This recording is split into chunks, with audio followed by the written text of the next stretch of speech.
Welcome back to our podcast. Kozie podcast. I'm Rosie. I'm Kymmi and we're Kozie. Thank you for joining us. And today we're going to dive into a little bit. So go grab a cuppa and snack and get cozy. What are we talking about today, Rosie?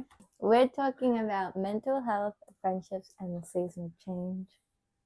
All right, so we've been talking sort of on and off changes of friendships and everything like that. So whether you're a teen, a mum, grandparent, all of it, there are seasons that shape us through our lives. Yes. So when you're growing, you go through different seasons, obviously, your childhood. How was your childhood, Rosie? Great. Yes, it was. But in saying that, your friendships did change over time, didn't they? Mm-hmm. Yes. So, like you've got your friends in preschool, which was great. And then some of them went through your, I guess, what childhood? Is that like primary school? Like age? And you had your ups and downs in primary school. Yeah. As everyone does. And then you kind of get to that tween, that not yet a teenager, but you don't feel like you're really a kid anymore. And change is scary, would you say? Yeah. So what's some of the changes that you've had in your life with friendships? Well, I like becoming friends with different people kind of brings out different personalities of yourself in a way. Yeah. But I think like becoming friends with everyone and stopping being friends with them, that's a huge change because that's right. And especially if there's like sometimes a friendship, would you agree, runs its natural course? I mean, you've had friends that you've been friends with since preschool, but your life went this way and their life went that way, and it wasn't, you didn't have a falling out, you just interest stopped being interest, different friend groups. Would you say that would be right? And like if you see them in the street, would you say that this is right? No, for you, like I think because take person A, best friends for ages, we were but then best friends, and then just kind of stopped talking, but nothing bad happened. It was just that your interest changed, exactly, and they didn't line up. But if you see her today, you're like, hi, how you going? Exactly. But you've gone more to an acquaintance now. But that's change, that's life. You've come up, you've had really close friends, you've had drama, you've had ones that have stayed friends since you were like 5, and you still are friends with them today. Exactly. They've been friends for like maybe like we stopped being friends and we're friends again. I mean, but that's a part of growing up too. I mean, you're finding yourself, your friends are finding themselves, and it just meshes. What about you? Me, yes, being an adult. I actually still have friends from high school. We keep in touch with regularly. Like we're still really close. And I have friends that I have met while having young children, and those friendships have bloomed. But being an adult means that you may go 6 weeks, 6 months, a year without actually seeing that person. That means a lot, surely. But it doesn't lessen the friendship. Like we're so lucky in this day and age. I mean, we've got email, we've got FaceTime, we've got text. There's so many different avenues of contact and keeping in touch with people. So I think, that really does help, especially when you're a busy mom and have young kids where you're just literally, school and dancing and, soccers and football and singing and all that kind of stuff. Like your focus is the children. But and look, there are friends that I've had, and I wouldn't say we were not friends anymore. It's just that you grow apart, and that's life. I mean, I really believe that everybody comes into your life as a blessing or a lesson. And as the seasons change, so do our friendships. So that is, like change. Change is great, but it's also really scary. And it's hard to lose friendships that you've cherished. Like it feels like a part of you has gone with that. But then something new comes along and you grow back. So I think, so how would you say your friendships have evolved from, say, childhood to your friendships now that you've been working, you've made friends at work, you've still got other friends? I think a huge thing is just kind of like what, because as a kid, it's like, oh, play dates, you play and stuff. Yeah. That's the friendship. That's how it is. You're like, oh, you're my friend. We can play with dolls or something. Yeah. You can go to your house. You can come to my house. I like now it's kind of like, it's like, oh, like shop together or work together. Like, Yeah. I like now it's very much like you can like not talk and still be friends, or like you can just call and text and stuff. I think now it's also I'm like way more aware of who to become friends with and who is maybe not gonna work out. And that comes with age as well, and experience too. Like seriously, experience. Do you think people hold on to friendships that they shouldn't? Yes. Yeah. Definitely. Yeah. I feel like also like, because you can be friends with someone and you can know that you need to end it. You can know that you have to, but you're also like, oh, but like, yeah, it's all I've known. Like we were really close, and then like I think. So do you think you reminisce and you kind of keep those good times, and you're I think we had all this together? Yeah, I think that's the big thing. We had all this, like you're like thinking about the good times, but like you just kind of like. But then things have happened, and you're like, maybe this isn't the best positivity and space for me. Yeah. So yeah, that, and I think that then also impacts your mental health. Oh, for sure. So, and like I think sometimes we outgrow friendships. Yes. So as we get older, and what we like and what we do and how our values are, I think that, because that shapes us as we grow, and even as an adult, that still happens, because you find out like you might start business, or you might go a different direction, and not everybody is going to be on your side. Yeah, I think that's a big thing. Like if you have friends who don't support you, like are they even your friends? They're probably not gonna like work and stuff. Are they really your friends if they don't support you? And I mean, jealousy is a big thing. Yeah, but it's also human nature. It's like, but to be jealous of somebody who is your friend. Yeah, I feel like when you're really close to someone and you're kind of jealous, like everything, like despise them for it. That's kind of when you're like, this is not healthy, not working. And it also, you got to look at you. Like, are you the problem? Like, if you're jealous of somebody, then you've got to sort of look at that and think, why aren't I happy? Is it because that you're too scared to do what they're doing? Is that why you can't support them? And friendships definitely have ended on that. Many many a friendship, I think, for everyone throughout the whole wide world has ended because of that reason. And like you guys in your lives will have had this, a similar experience. It will be your own, but tell us down below, like, what have you felt through your life, and what friendships have survived, have ended? How do you feel about it? Do you agree that some people are like a blessing or a lesson? There's definitely a lot of lessons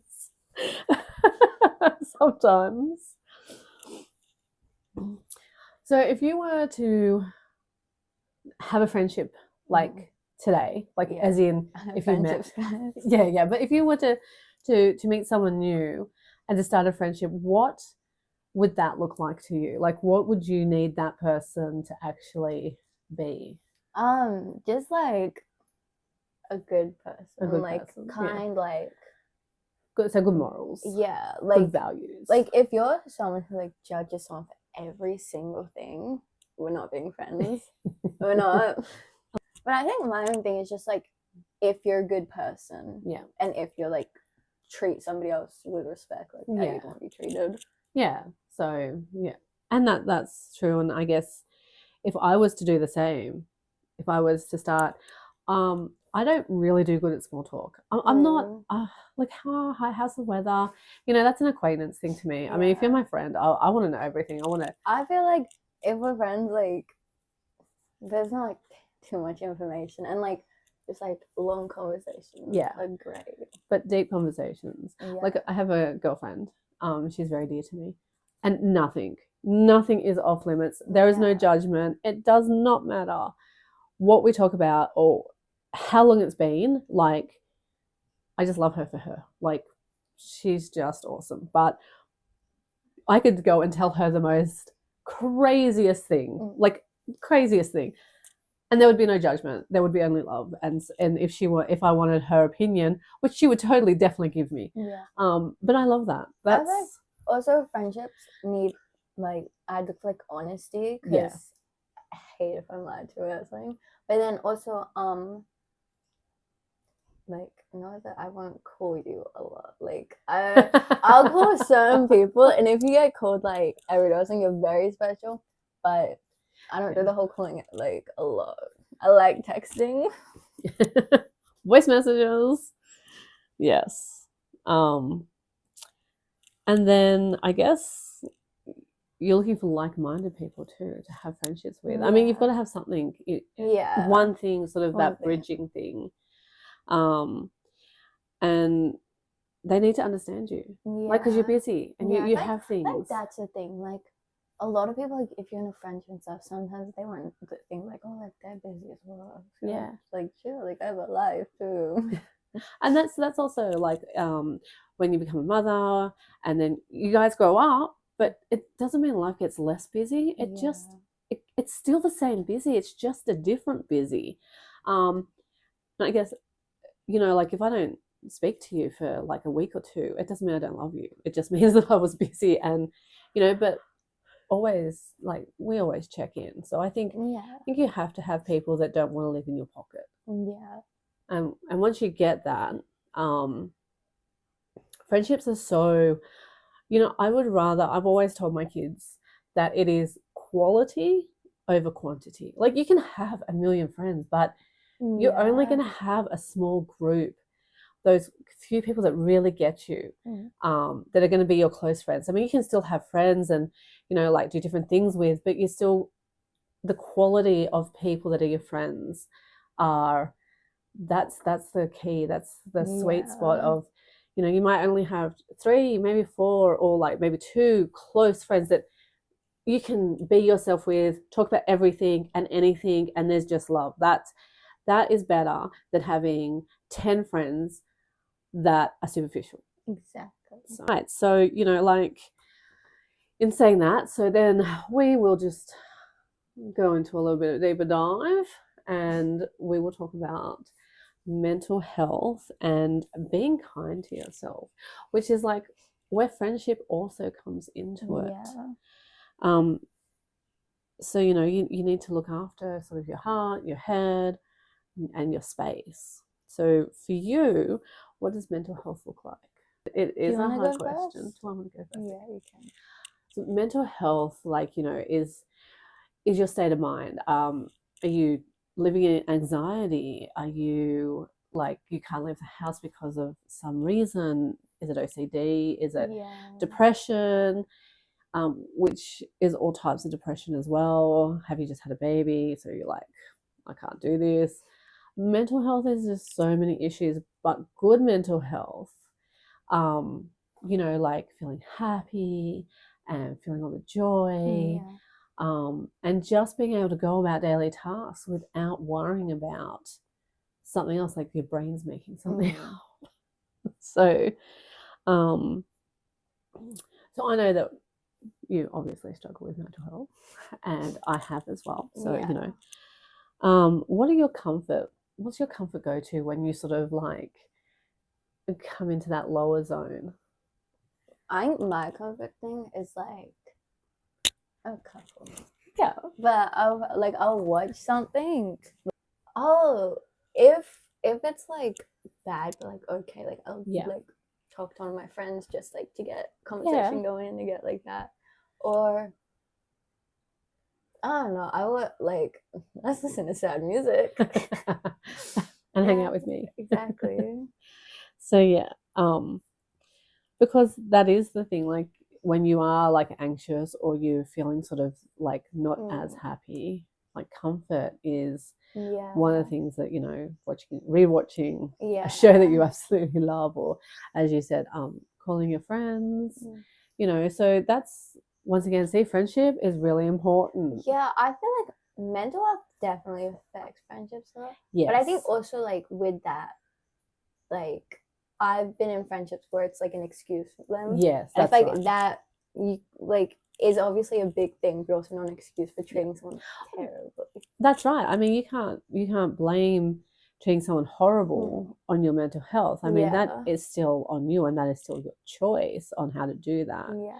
But I think if you are friends with someone and they, sometimes they don't have to understand. Like if they don't have it, you don't have to understand, but you have to have empathy. Like if you're having a bad day and you can say to somebody, I'm just having a bad day, and they can be like, okay, that's good. What can I do for you? Exactly. Or like, how can I help you? And sometimes that might just be a nothing. Can you just sit here with me? Yeah. Or maybe that's or like leave me alone. Yeah. Or I just need space. Yeah. And I'll come back when I'm ready. I think that's really important to talk about, because like if they don't understand, like if they don't know you're struggling, how are they supposed to respond? Yeah, I feel like that's like a huge thing. Like if you're struggling, like you don't have to tell someone all the details. You can just kind of let them know, like, hey, like I'm not having a great day. Yeah. Because otherwise they think, oh, what did I do wrong to this person? And that's the thing, like as humans, that's how our brains work. Like, oh, what's happened?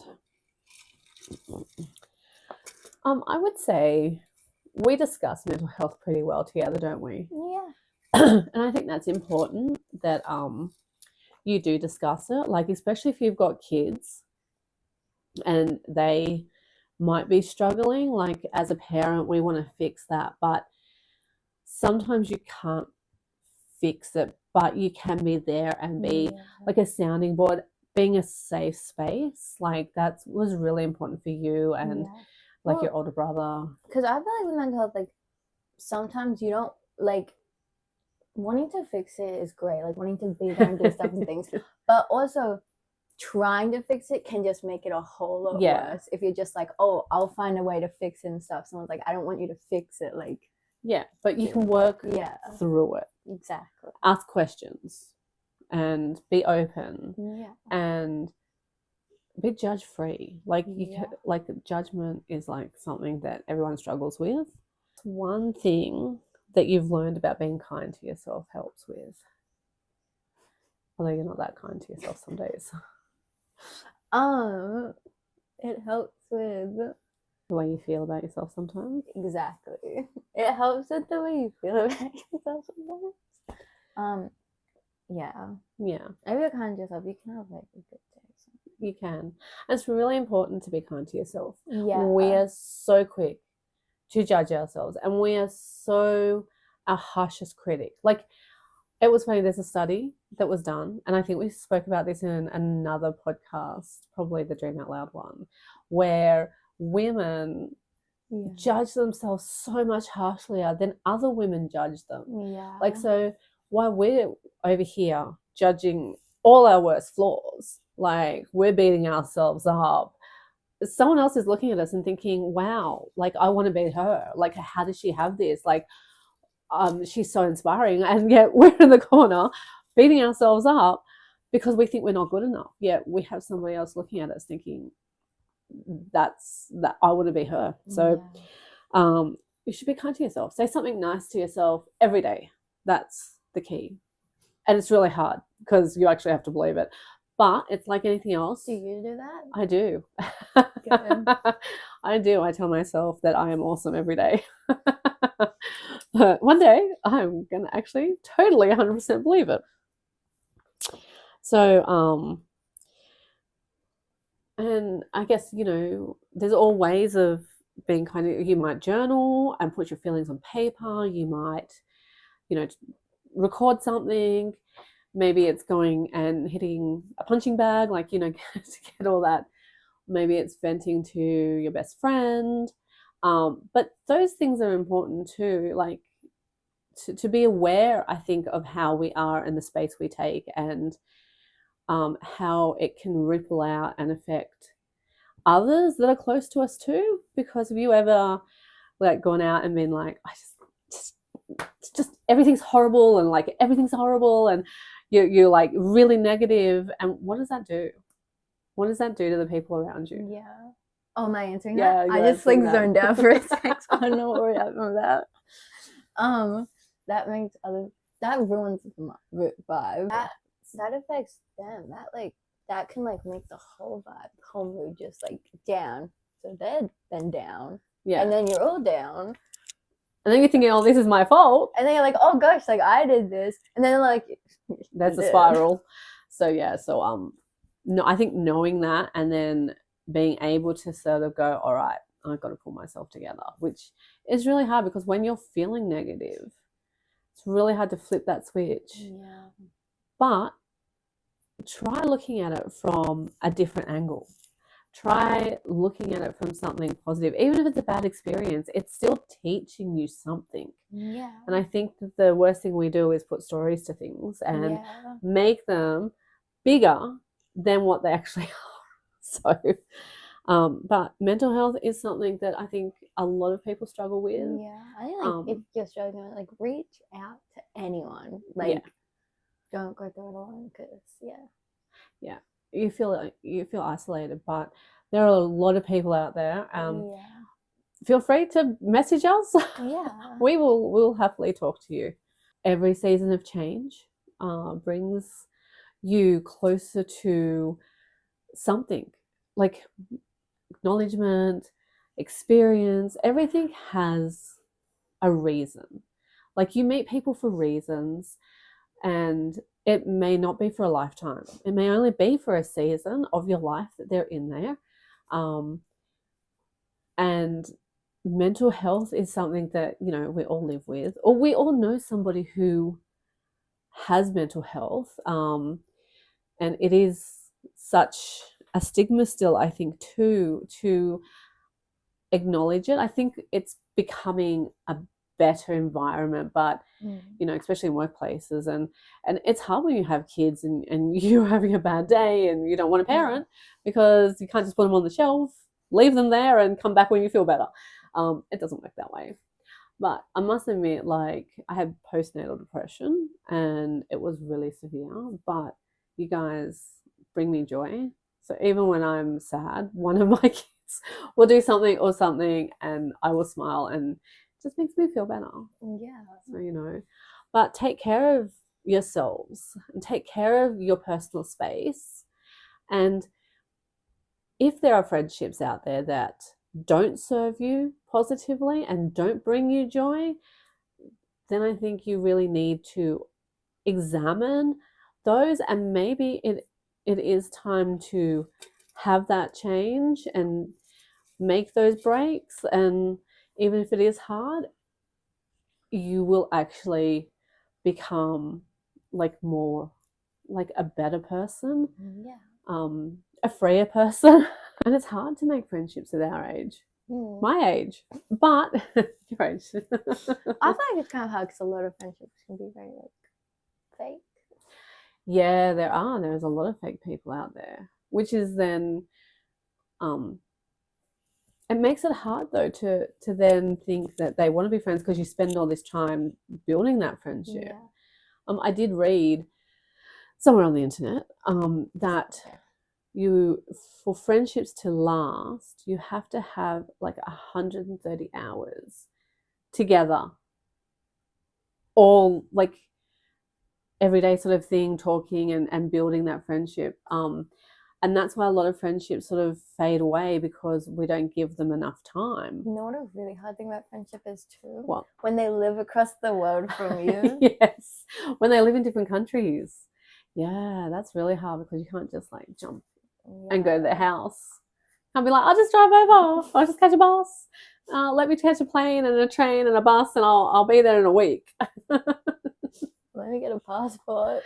Yeah, so that is definitely hard, distance-wise. Yeah. And I guess it doesn't even matter if they, especially for us in Australia. I mean, if you live in New South Wales and they live in a different state, that's still long distance. Yeah, I have friends who live in different states as well. That's hard as well. It is, because you don't see each other, so you've really got to sort of nurture those friendships, don't you? Yeah, well, it's also hard when you've never like seen each other. You've only like called and stuff. You've only met online. Exactly. You're like, oh, I've never actually seen you, but I'm going to. Yeah. I guess that's why video chat is good too. Oh my gosh, saves my life. That's awesome. That's awesome. But yeah, so this is just a little look into friendships and our own little circle. I mean, we don't have big circles of friends, but we have friends that are really good for us. So, but hey, we can always have 1 or 2 more friends. So if you want to be friends, let us know down below. And if you buy me a plane ticket, let me know. And if you are struggling, reach out for somebody. Don't be there alone. Like, we know how hard mental health is. So, as we go on, I'm sure we will talk more in depth about different things. We don't have it all figured out. No. We're only human. We're learning every day. We learn something and we take that on, and sometimes it's just enough to keep showing up for ourselves and for each other. So that's what we plan to do. Yes. So thank you for joining us today. And we will be back. We have been sick. She has been sick. So yeah, it's not as much as we wanted to, but that's okay. Yeah. So stay good. Make good choices. Be kind to each other. And we will see you next time on Kozie. Bye. Bye.